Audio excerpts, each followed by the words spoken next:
Welcome to today's video on the Tradovate API. In this video, I'm going to share with you how to place an order through the Tradovate API at a set time each day. And as part of that, how to also set up and connect your API to your Python code. When I hit the play button and run the Python file, as soon as the timer hits the appropriate time, it'll access the token, it'll place the order, and it will look something like this on your Tradovate platform if you've got it open. So this is all in Python. We're using the Tradovate platform and we're placing an order on gold using programmatic API access. This is great for any traders that are looking to automate the process of perhaps a prop firm or their own trading account using the Tradovate platform. I'm going to share with you the code that I use to actually make this happen. I also want to take you through the process of setting up the API and using the details within that.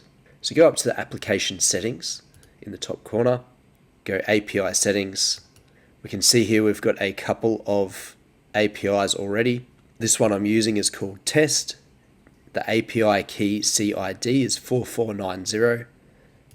We've got the CURL, which shows us the framework we need to do, including the device ID. So this is where you can get your device ID and put it into your code, your account name, the app ID, and the CID.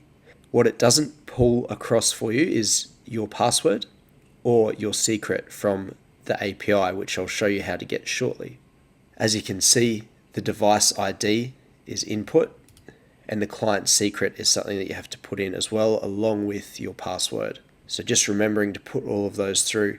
The app version, I'm not sure if it's required to be a certain format. I've just put 0.0.1 and that works.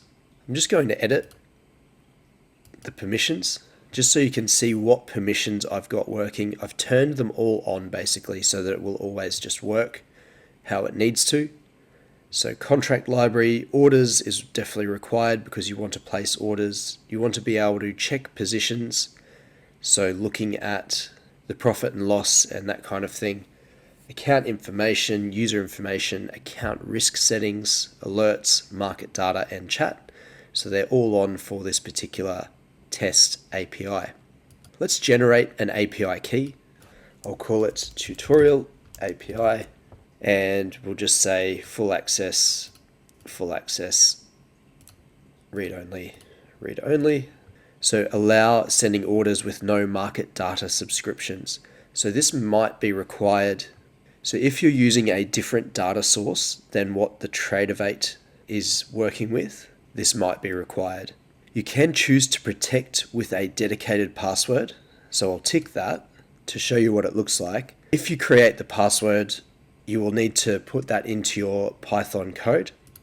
I'm going to uncheck that though, because when I tried this with my other Tradovate Trader API and I put a password in, I had some difficulties getting access. So that's perhaps another tutorial just to make sure that we can protect with a dedicated password separately. And then all you do is generate. We can see here that a new API key has been created and you've got the CID along with the secret. Write this down somewhere so that you've always got access to it, and this won't show again. So make sure you take this down before you close this section, because you're going to need that in your code to make it work. Once you've got that written down somewhere, you can go done, and you've got everything you need to place automated orders. So let's dig in. Import requests. We've grabbed our API credentials, and I'll show you how to do that shortly. We've got market order parameters. So where's the target and max loss that we want to take on, along with the contract that we're looking to trade. So you can change this to any contract, and of course the order size, how many contracts we're getting in as a buy or a sell. We do choose the buy or a sell later in the code. Scrolling down, we've got the URLs to access the token, so authorize the token. And you can see that we've accessed the token when we run the code and it hits the timer. It grabs the access token and then it places the order. And we can see here the order ID and the entry price. Obviously there's an error there which we need to clean up. In terms of functionality, it does work. So first of all, we authenticate the token the access token, which is down here. We can see that that has been accepted. We call the name, password, app ID, etc. And I'll show you where all of this is shortly. This part of the code authenticates the access token. We grab the account list information using the account list URL, and then it will return the account ID, which we'll use later. Then to place the market order, we use order, place order as the URL along with the base URL concept that we've already developed up above. We use all of the order data. As you can see here, we've got the buy order. We can change that to a sell if we'd rather sell. It's a market order type. We've got a print statement here which shows what's actually happened, and we can see all of the data comes through, which is great.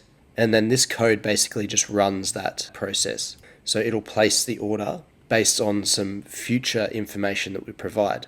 We've got the monitor position here. So it gives the token, the entry price, and the order ID. I haven't tested these sections just yet, along with the exit position, but basically it's looking for a close at the target profit or max loss, and it'll monitor that manually so we don't actually have a hard stop in place for this particular order.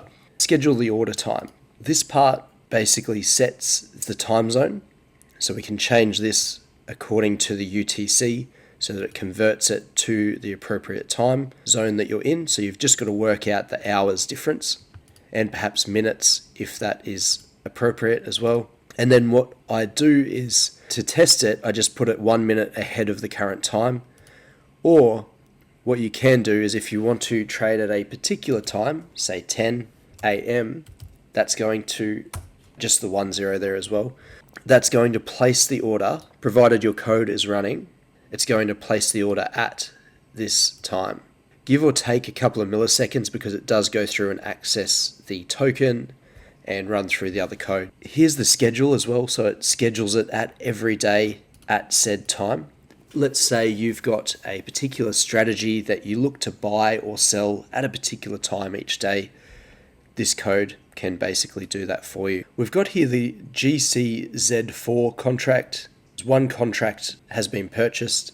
This was placed at a certain time based on the code, and we're at $70 profit at the moment. I'll go ahead and place another order. If this is 24-hour time, let's say you're 1 in the afternoon, that would be 13 hours. If it's 10 minutes, you would write 10, for example. But if it's 1, 2, 3, 4, 5, you don't have the 0 in front, it's just the single digit. I'll take you through placing a new order right now though. So I'll put it as 1 minute ahead of the current time, 8:51. We should see another order pop up within the next minute. We can see we've got a filled position. So we've got an entry here and an entry here because that code has actually processed another order as expected. So we can see here the access token has come through and we've got the details here. I'll just need to fix the entry price print outcome, but we've got the order ID there so we can go and check what's actually happened and what corresponds to what in the platform. I've provided this code over on the website, links in the description below, so if you do want to copy and paste a large portion of the code just to at least get the order placement ability working for the Tradovate API using Python code, head over to the website, links in the description below. I'm just going to manually exit this position because we've got 2 contracts as a buy in the market. I just want to send the sell order at 2 contracts at market to basically cancel that order out and accept the profits that are currently on the table. We can see here that that has occurred and we no longer have an order running here. So as this moves around, the realized P&L is set and the open P&L is not moving at all, which is exactly what we're after. If you enjoyed this video or took something positive from it, please hit the like button below.